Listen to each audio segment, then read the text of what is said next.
Gracias, Vanessa. Y creo que estoy en el Gracias, canal Vanessa. correcto. Creo que estoy en el Veamos canal si correcto. así es.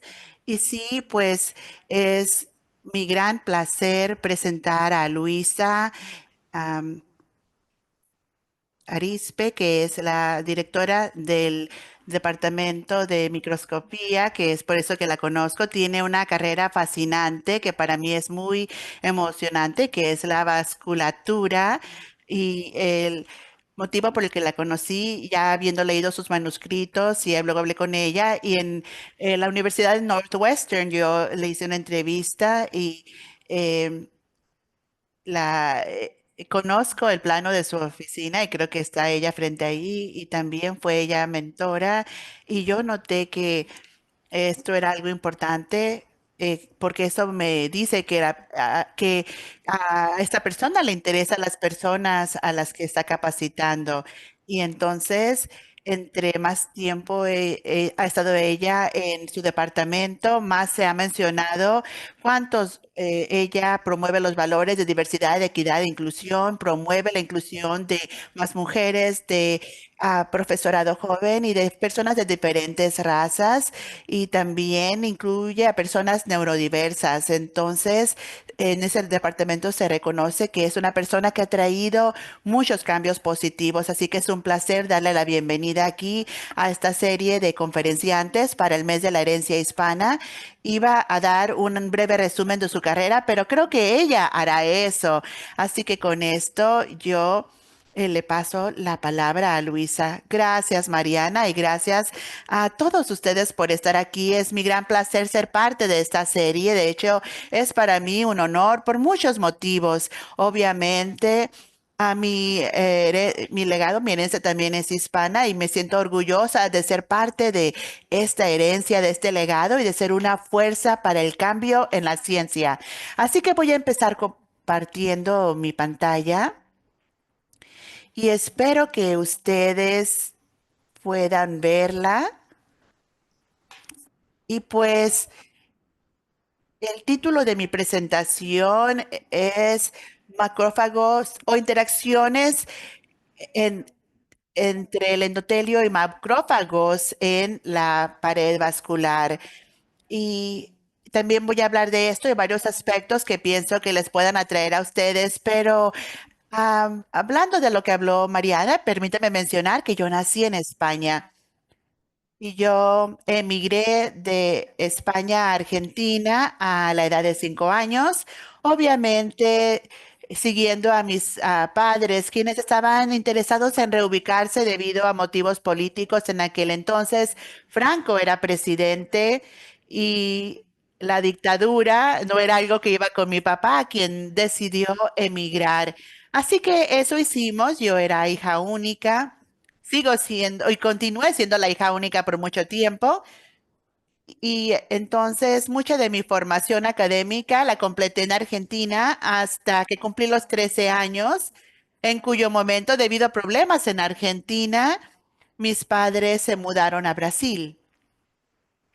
Así que aquí me encontraba yo en un país muy diferente, con un idioma diferente, e intentando como inmigrante pues aprender y continuar mi formación.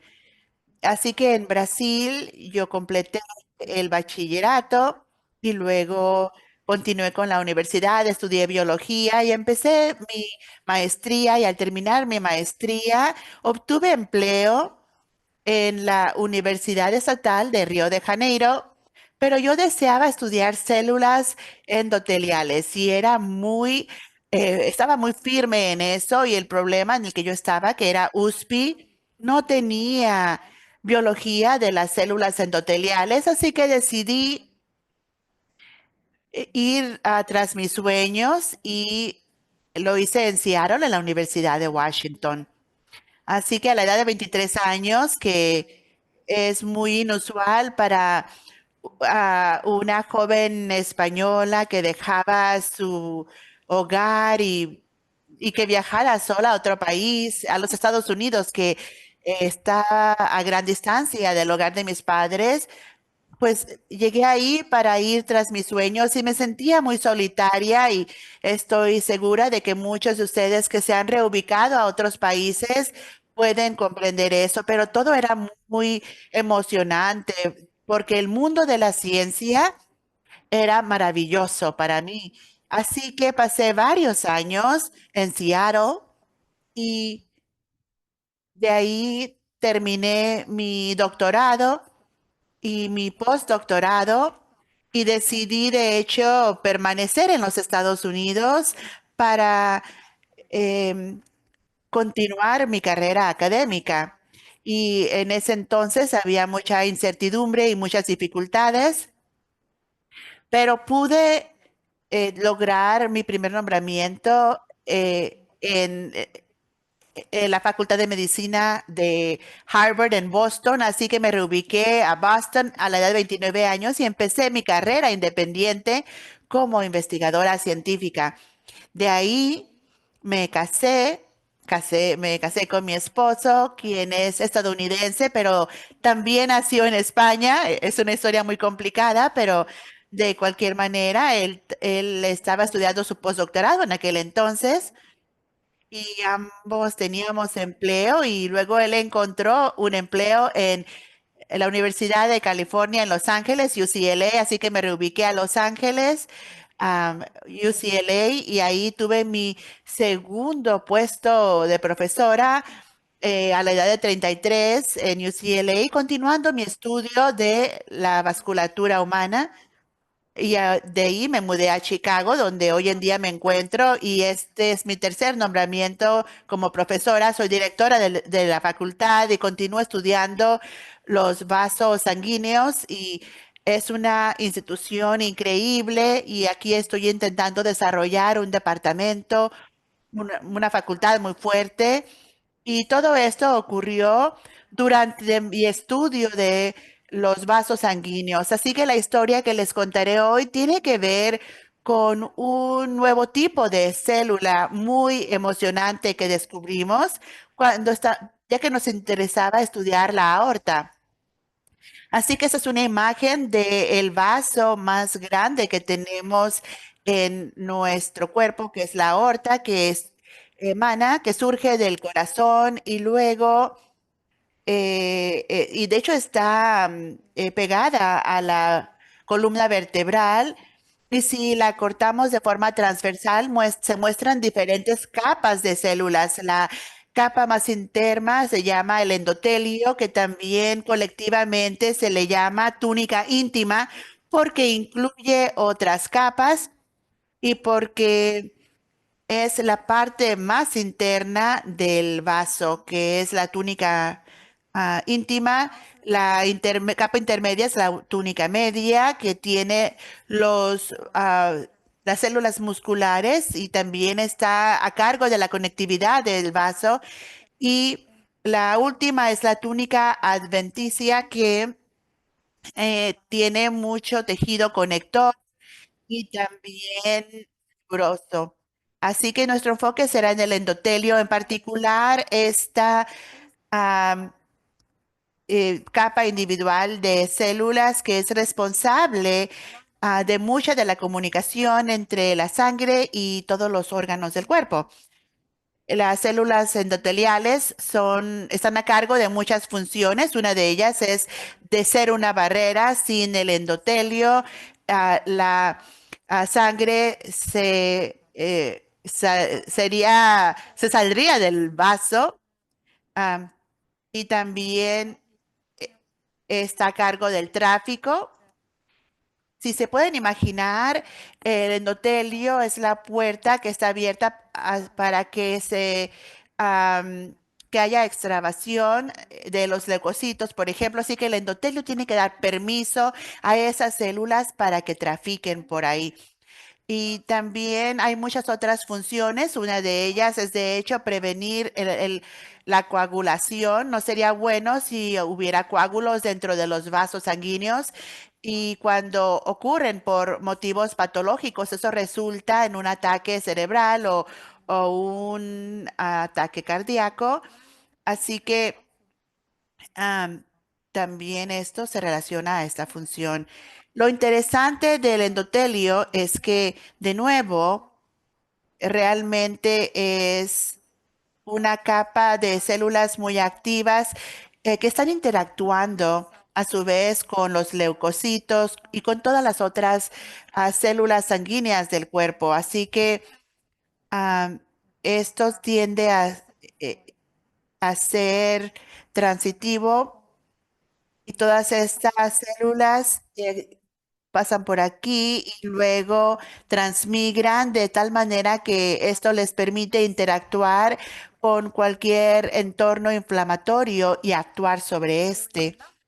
También hay otro entorno en la aterosclerosis crónica cuando hay una interacción muy activa entre estas células y estas células permanecen ahí por más tiempo y cuando permanecen aquí permanecen por debajo del endotelio, así que todo el campo de biología vascular tiene esta idea o este dogma de que las interacciones del endotelio con las células inflamatorias son interacciones transitorias y esa interacción transitoria ocurre ya sea durante estados inflamatorios agudos o hasta crónicos. Nunca permanecen en el endotelio, sino que pasan por el endotelio.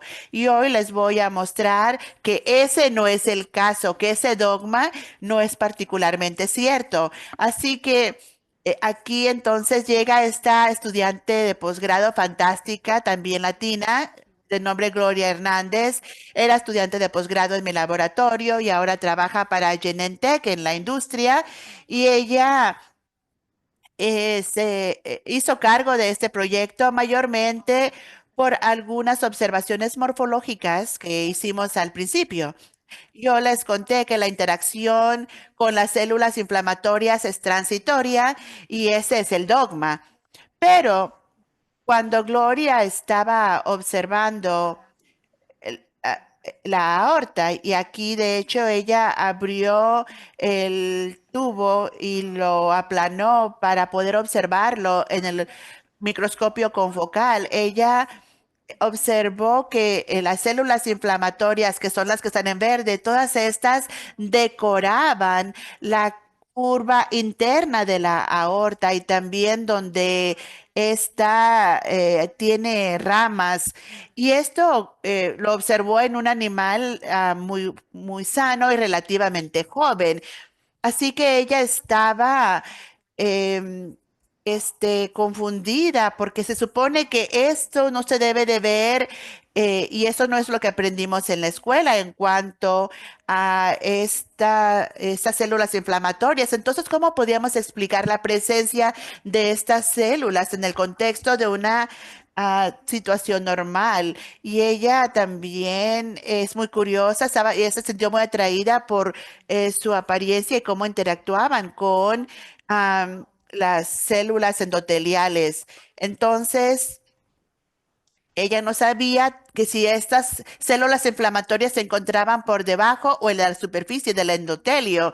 Entonces, este, ella, con mucho apoyo de los colegas aquí en Northwestern, am, am, algunos estaban en la superficie, pero algunos de los procesos estaban por debajo del endotelio que está en rojo.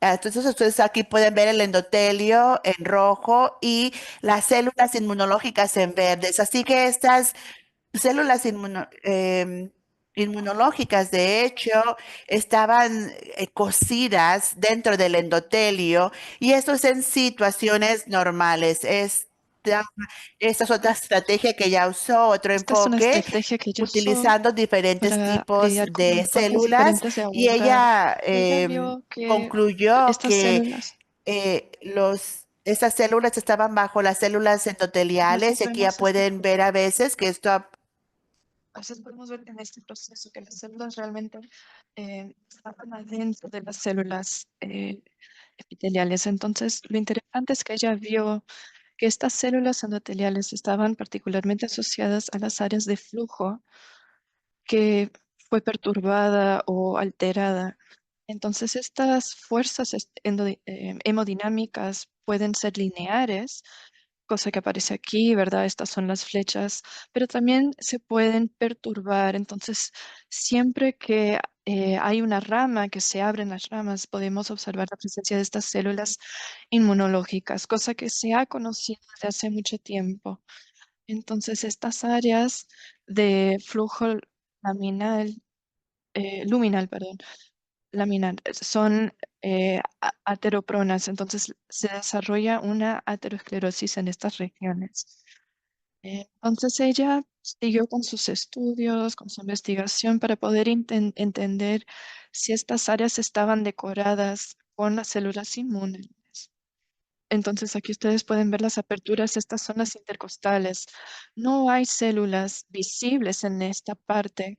Lo típico es que es al rato, después de cierta cantidad de tiempo, que empiezan a poblar estas aperturas. Y como les dije, cuando el aumento es mayor, están presentes también en los aspectos anteriores de cualquier rama mayor. Entonces, aquí son visibles, se pueden ver que están interactuando con las células endoteliales que están en blanco. Entonces ella se empezó a interesar mucho, pudo interesar la relación, le interesaba mucho entender la relación entre las ramas y las células inmunes. Y lo que vio es que estaban asociadas, esas áreas estaban asociadas a una proteína llamada fibrina. La fibrina o fibrinógeno circula en la sangre y no es lo mejor tener mucha fibrina dentro de un vaso sanguíneo, porque la fibrina puede formar como si fuera una red, cosa que inicia el proceso de coagulación. O sea que fue peculiar en detectar una asociación como esta entre las células inmunológicas y la fibrina. Parecían estar em, agarrándose a la fibrina. Entonces lo que ella encontró fue que estas áreas de fibrina se encontraban en estas regiones de la aorta y también de las intercostales, y cada vez que aumentaba la edad se acumulaba más incluso adentro de las regiones internas em, de la aorta. Entonces, me gustaría darles una idea de lo que fue la primera parte de las conclusiones, ¿verdad? Esta charla está dividida en cuatro. Espero poder mostrarles las evidencias por medio de estas maravillosas imágenes que sacó Gloria, que en los ratones que están bien de salud hay una concentración de células intimales, eh, hay una concentración del CD45 intimal, esas células que se encuentran en las curvaturas menores de la aorta y de las ramas. Entonces, estas células aumentan progresivamente a lo largo del tiempo sin estar asociada a la arteriosclerosis ni regiones de hipercolesteremia. Entonces, esto es normal, es un estado normal que también se ve en los humanos. Las células están adentro de las células, ¿verdad? Casi que forman parte del endotelio. Entonces, el interés de Gloria era entender más allá de lo que ya había entendido, los tipos de células inmunológicas, porque son varios tipos, entonces queríamos identificar la identidad celular de estas células inmunológicas, queríamos entender de dónde vienen, ¿verdad? Su origen y la relevancia que tienen en la biología de los vasos sanguíneos. Entonces, empecemos por ahí. Ella empezó con una técnica que hoy día ya se ha hecho más común, eh, pero fue un experimento por medio de una célula única en la que ella aisló ratones viejos y más grandes, ¿verdad? De mayor edad, más avanzada, y pudo recolectar lo que era la aorta descendente para identificarlas por medio de una transcripción, que por medio de la técnica de identificación de las células únicas. Entonces ella pudo obtener los resultados que nos indicaron, y fue un hallazgo muy sorprendente, que la población de células asociadas a la aorta, de hecho, eran macrófagos. Entonces esto se halló a causa de, o sea, lo pudimos detectar por los marcadores de estos macrófagos. Los macrófagos, por lo general, tienen la expresión del CX3CR1 y también expresan en ciertos momentos el CD11 y el IB1. Entonces, lo interesante fue que definitivamente eran macrófagos, pero eran diferentes, ¿verdad? Eran distintos a los precursores de los macrófagos que circulan, que son los monocitos, em, que son también diferentes a los macrófagos que se encuentran en la túnica adventicia. Entonces, esta es la capa externa, la que les mencioné al principio de mi charla. Entonces, pese a que estos macrófagos y las células que ella encontró eran de hecho derivadas de los monocitos, como ustedes pueden ver aquí, son muy diferentes en la cuestión de la transcripción y esto lo sabemos porque todo lo que está en amarillo indica una expresión muy alta de una cierta porción de los genes. Entonces, estas son las transcripciones de cada gen y lo que podemos ver es que los monocitos expresan más que nada un grupo que después son silenciados en los macrófagos adventiciales. Entonces, hoy día se llaman makers porque son residentes en la íntima de la aorta. Entonces, están adentro del vaso, no están afuera del vaso, no están en otro tejido, son internos. Entonces, Gloria pudo encontrar un vínculo entre estos markers y por medio de la computadora que todos utilizamos. Y cada uno tiene su característica muy distinta, muy única. Entonces, lo que tenemos aquí son una representación gráfica de cada una de estas células. Entonces, como ustedes pueden ver, hay un tipo de expresión muy distinta, muy única. Em, Luego teníamos que validar que era este el caso. Entonces, lo que hizo Gloria fue un panel químico por el cual pudo demostrar que los genes expresados en los Maquer por las células únicas y las MASI, que también estaban expresadas aquí en esta región roja. Entonces el CXCL16 es un marcador único del MAQUERS. Vale lo mismo para el MMP13 y el CD11C, que normalmente está asociado a otro tipo de célula inflamatoria. Entonces, en este caso, también se comparte por el MAQUERS.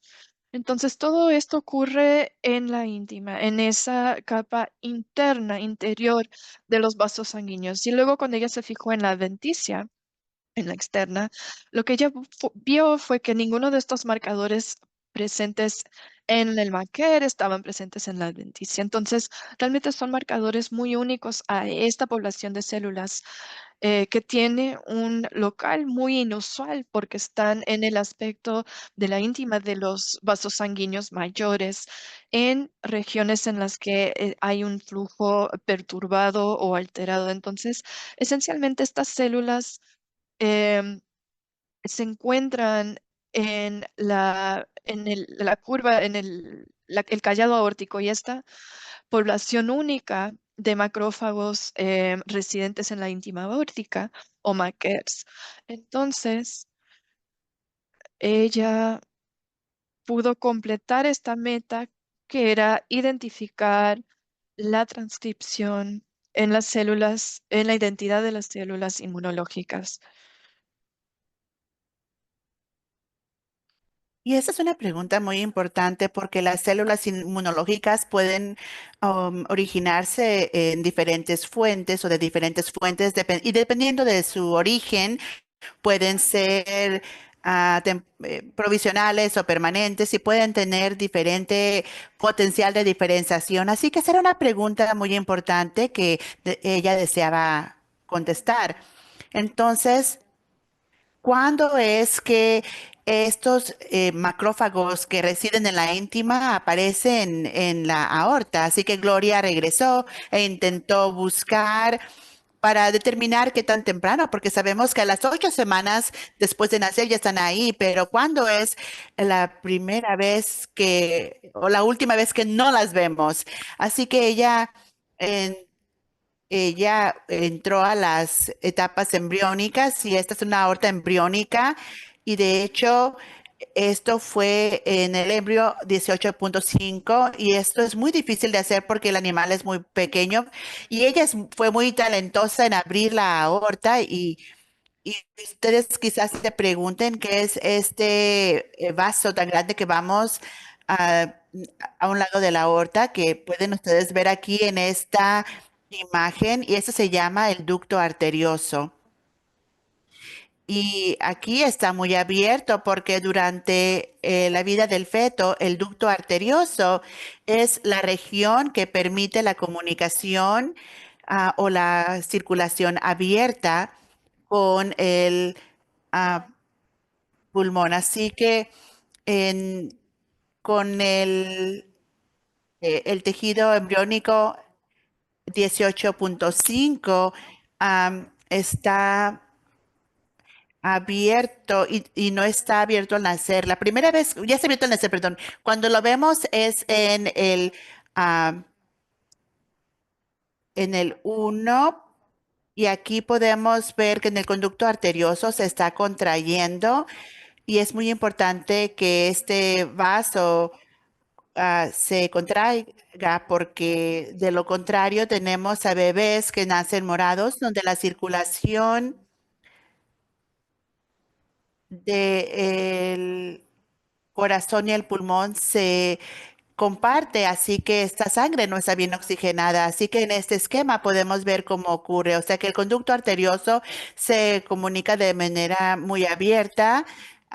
Y con la circulación sistémica, y es muy importante que esto se cierre para que la circulación de las venas no se mezcle con la circulación arterial y con el curso del tiempo, este queda completamente bloqueado y las dos circulaciones están separadas. Así que es aquí donde se originan estas células y es interesante ver que las células endoteliales cambian con el curso del tiempo y, y son un poquito más polígonas y de hecho hasta alargadas. Y fue aquí donde se encontraron los macrófagos y pueden ver que los macrófagos salen del conducto arterioso conforme el conducto se cierra.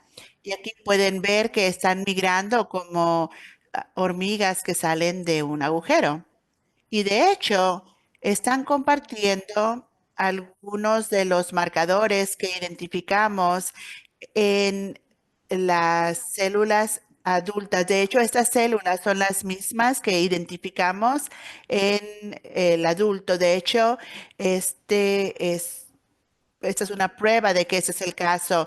Y si recuerdan, también tenemos la CXCL16 y ese es un marcador que luego estaba superpuesto con el CD45 y son muy dendríticos y tienen muchos procesos. Así que de hecho, realmente creemos que lo que vimos, las células que vimos en el adulto son descendientes de las mismas células que surgieron del conducto arterioso. Así que el segundo conjunto de conclusiones es que la primera vez que vimos Makers ah, ah, en una etapa postnatal y que se derivan de progenitores definitivos hematopoyéticos y que entran la vía a la aorta mediante el conducto arterioso. Ahora, para asegurarnos, se originan realmente los macrófagos que residen en la íntima de adultos y se originan estos en el conducto arterioso y son una población que se autorreplica. Bueno, utilizamos algunas técnicas genéticas interesantes que nos permiten marcar las células y solo estas células en tres colores diferentes de manera aleatoria. Algunos grupos de células serán en azul, naranja y en M-Cherry. Así que empezamos esto muy temprano durante una fase de desarrollo temprana y de hecho nos preguntamos, ¿descienden en realidad estas células de las células iniciales que vimos en estos puntos tempranos? Y si así es, deberíamos de verlas más adelante en el tejido adulto. Entonces, después de que las cultivamos del tejido adulto, lo que pudimos ver es que podemos identificar clones de diferentes colores que se encuentran en la aorta. Y este experimento nos indicó con certidumbre que esos macrófagos que inicialmente estaban surgiendo del conducto arterioso, sí eran las mismas células o células precursoras ah, de las que vimos en los adultos. Y de hecho, la pregunta fue, originan los markers del conducto arterioso y teníamos con CD45 y vimos que estaban superpuestas perfectamente y así que eso nos llevó a hacer la pregunta y contestar la pregunta de dónde se originan. Así que esencialmente los markers son una población de macrófagos únicas que están programadas durante el desarrollo y que son sencillamente parte del vaso sanguíneo durante esa fase del desarrollo y luego permanecen independientemente de cualquier enfermedad, permanecen en en la luz del vaso hasta la edad en que se expanden con el curso del tiempo. Muy bien, entonces no hay, no surgen durante el desarrollo y luego se expanden. Y esto lo indican ciertos marcadores y mayormente están ubicadas en áreas relacionadas con el torrente sanguíneo. Y muy bien, finalmente lo último es cuál es la importancia biológica de esta comprensión, que esto fue un hallazgo accidental que logró Gloria con la tinción de fibrinógeno y aquí fue donde encontró que las células estaban en áreas de flujo turbulento y ella descubrió que las markers están relacionadas a la presencia de fibrinógeno que está aquí en blanco y aquí pueden ver la CD45 que indican los macrófagos y las células endoteliales están en rojo y de hecho estos macrófagos están decorados con fibrinógeno, así que están cubiertas con fibrinógeno y aquí los macrófagos se ven en ese color rosa y luego están rodeadas por fibrinógeno que pueden ver aquí en rojo.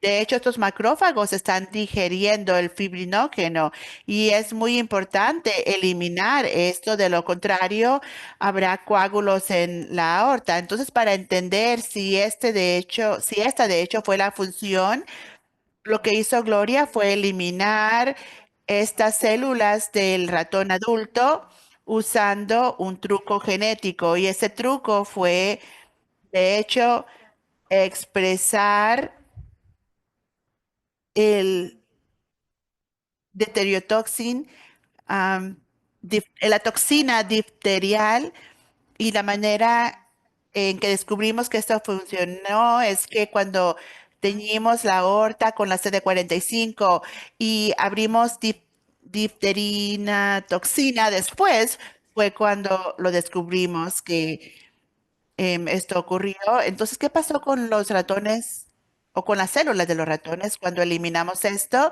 Lo primero que vimos fue que en la ausencia de estos macrófagos, el endotelio se ve diferente.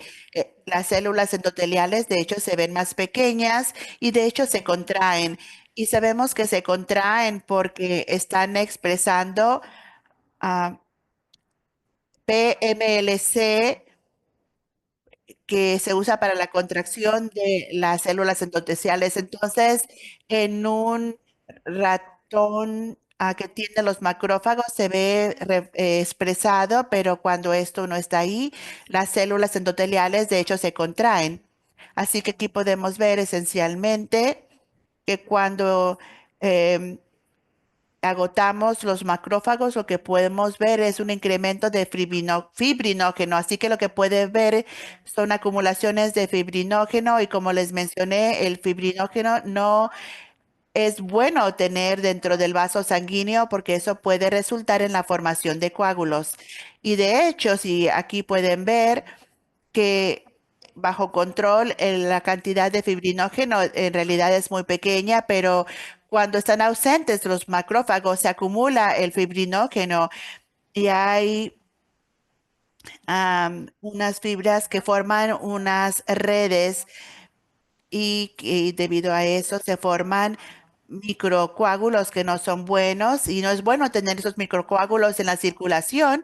Y aquí pueden ver un gran coágulo de fibrinógeno y hay una ruptura en la aorta y hay muchos coágulos aquí y en ese caso empiezan a morir los animales.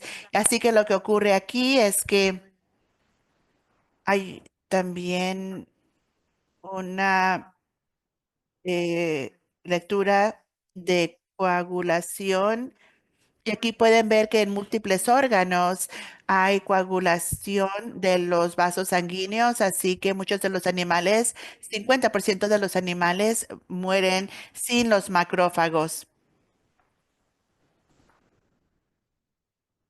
Podemos concluir la presentación. Entonces, el modelo funcional que tenemos está basado en todo ese esfuerzo de Gloria, que esencialmente indicó que las células endoteliales están interactuando con estas células Makers, que son importantísimas en asegurarse de que la fibrinógena que se forme a causa de este flujo turbulento o perturbado termina degradado por el fibrinógeno.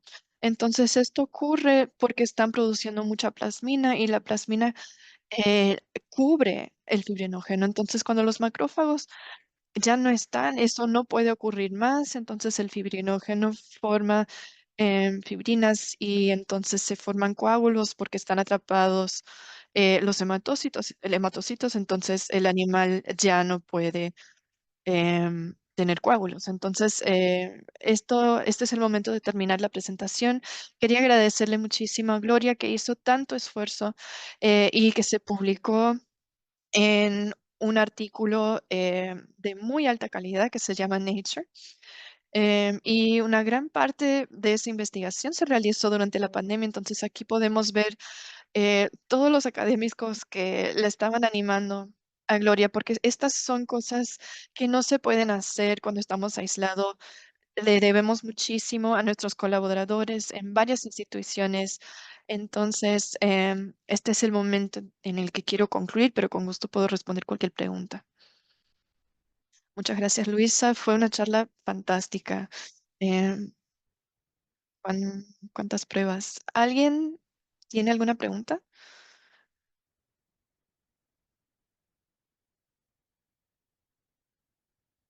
Bueno, primero dejaré de compartir.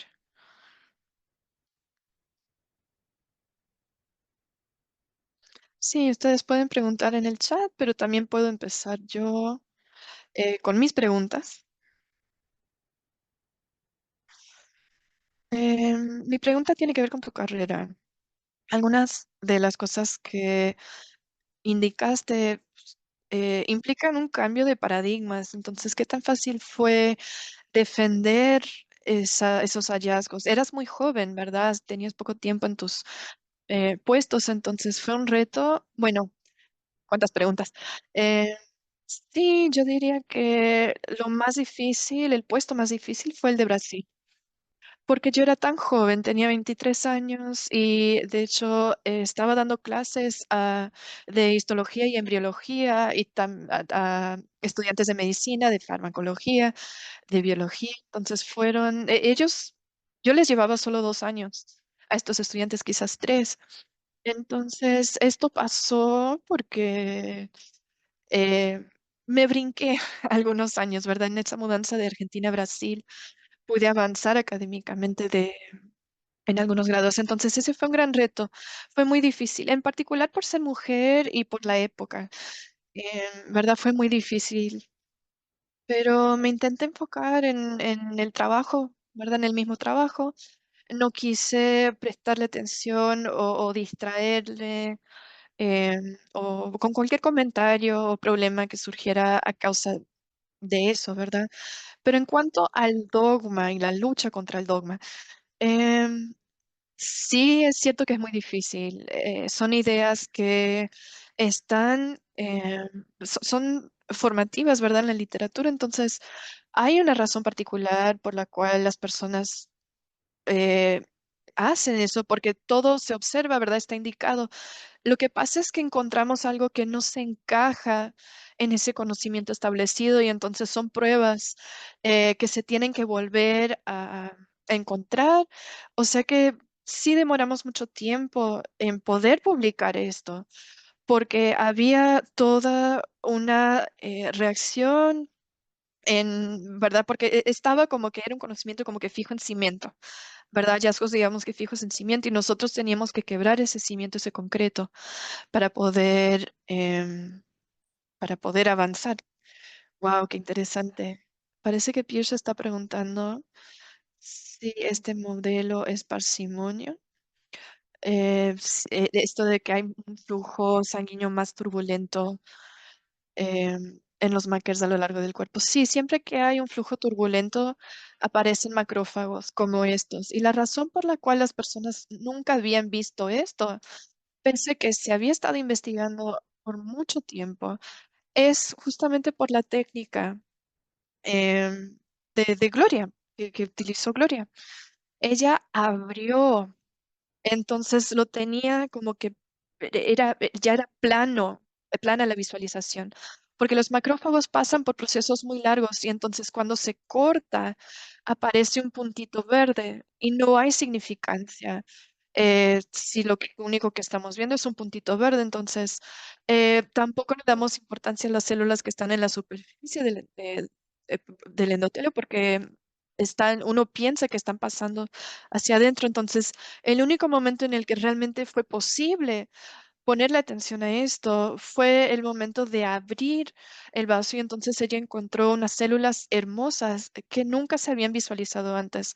Y fue eso lo que nos permitió seguir realizando esta investigación en particular. Entonces, cuando somos seres humanos, si el endotelio no se expone de esa manera, no es posible verse. Entonces, fue esa técnica la que realmente nos permitió visualizarlo. Mientras esperamos más preguntas, ¿sabrías decir en otros lugares en los que se acumula, no exactamente lo que estás describiendo, pero por lo general, el acúmulo, bueno, me refiero a los macrófagos, esas áreas que se investigan, que se revisan? ¿Sabes si hay una necesidad también en estas otras regiones de hacer una búsqueda por patógenos y un estudio? Sí creo que es posible que estas células estén involucradas en lo que son la reacción al virus, porque están ahí nomás, por donde sale la sangre del corazón. Entonces, esa sangre ahora se dispersa por todo el resto del cuerpo. Entonces, yo diría que puede ser una manera muy oportunista de decir, bueno, filtremos cualquier cosa mala que esté saliendo de aquí. Obvio que tengo otros colegas que han estado investigando y haciendo un seguimiento y tienen razones para pensar que son células que también absorben o luchan contra bacterias y virus. Entonces sí, es muy adecuado, es una noción muy adecuada. Em, Andrés Gutiérrez quiere saber, bueno, dijo que estuvo fabulosa la charla. ¿Has visto estos maquet en específico en otras regiones? Bueno, sí, estamos volviendo a la misma conversación, ¿verdad? Porque sí que están localizados en áreas de flujo turbulento. Entonces, si pensamos en otros órganos, en otras regiones que no están asociadas a la circulación, eso no necesariamente sea el caso. La cosa es que el único instante en el que vimos una asociación entre ciertos macrófagos que era similar, pero no igual, ¿verdad? Porque la identidad no era la misma. Había características parecidas, cosa que se notó en el pulmón. Entonces, hay una población de macrófagos que residen en los pulmones que sí se han encontrado en otras publicaciones. Entonces, eso es algo que está superpuesto de forma notable, significativa, pero no de forma idéntica. Pero sí es más parecida, es más parecido esto a la de los de la superficie, los macrófagos de la superficie. Piyush tiene otra pregunta fascinante. Como biofísico, me pregunto si habrá un número de Reynolds en el cual estos makers terminan siendo reclutados. Ah, qué buenísima pregunta. Entonces, sabe que este es un equipo, ¿verdad? Es un trabajo en equipo. Estamos trabajando aquí en la Northwestern con un grupo que está muy interesado realmente en cuantificar lo que es el flujo en regiones diferentes, en darle características detalladas. Entonces, nos interesa muchísimo esta misma pregunta que has hecho. Y entonces, sí estamos dándole inicio ahora a experimentos para ver si es posible encontrar un vínculo entre estos valores. Entonces, también está la cuestión del inicio del flujo, las circunstancias en las que el conducto arterioso no se cierra, ¿verdad? Es ligeramente permeable. Entonces, eso también afecta el nivel de turbulencia que ocurre, ¿verdad? Las propiedades biofísicas de ese flujo. Entonces, lo que queríamos era ver si eso puede retenerse. Entonces sería fascinante saber si los valores que obtuvimos, ¿verdad? En esa situación, sin el conducto cerrado, son diferentes o similares a las situaciones en las que están abiertos los conductos. Muy bien, esperaré a ver si hay otra pregunta. Muy bien, gracias. Dice, tengo una pregunta y pienso que es pertinente para varias personas que se encuentran en el público. Sé que usted ha tenido gran movilidad durante su carrera. ¿Y cuál sería el consejo más importante que le daría a alguien? De hecho, ya habló de lo solitario que puede ser, pero usted ha tenido mucho éxito. Entonces, ¿cuál es su consejo principal en cuanto a tener movilidad profesional? Bueno, sí es difícil, ¿verdad? Porque al igual que muchas personas hispanas y siendo mujer, y el hecho de que nuestros padres son realmente se agarran de sus hijos y es difícil dejarlos ir y esa parte es difícil. En mi caso, yo no pensé que iba a venir a los Estados Unidos a de hecho vivir aquí y mi mamá frecuentemente me recuerda, me dijiste que solamente sería por unos cuantos años y no fue así. Y parcialmente se debe a que conocí a mi esposo, así que terminé permaneciendo aquí. Pero pienso que hay que ser temerarios, audaces, particularmente cuando somos jóvenes y el mundo es un lugar tan fantástico que debemos explorar y si tienen la oportunidad, tómenla. Y ese es mi consejo. Obviamente, esto es algo, una decisión que es muy personal y con la que hay que sentirnos cómodos, como el dejar atrás a la familia. Y sí, esa fue una decisión muy personal, pero he tenido gran movilidad porque sencillamente deseaba hacer cosas, deseaba realmente ir tras mis sueños y no deseaba que el temor eh, in- eh, obstaculizar a mis metas y no sé qué está pasando. Nunca recibo llamadas y hoy me están llegando todas. Perdón. Pienso que es interesante. Creo que usted dio una entrevista a Nature. Sí, Nature, de hecho que fue ellos quienes publicaron este trabajo y de hecho fue el primer año que estuvo disponible la revista y de hecho pidieron que fuéramos a todas mujeres que habláramos de nuestras trayectorias y por qué nos convertimos en científicas y algo así. Así que por ahí hay un artículo. Muy bien, entonces si no hay más preguntas, a menos que haya alguna, muchísimas gracias, Luisa. La presentación estará disponible en nuestro canal de YouTube de Vina y pueden ir también a verla después si no pudieron unirse a la reunión y también ahí habrá información de contacto para de los ponentes por si no tuvieron la oportunidad. Sí, también envíenme un correo electrónico si tienen alguna pregunta adicional o si hay algo en que les pueda ayudar.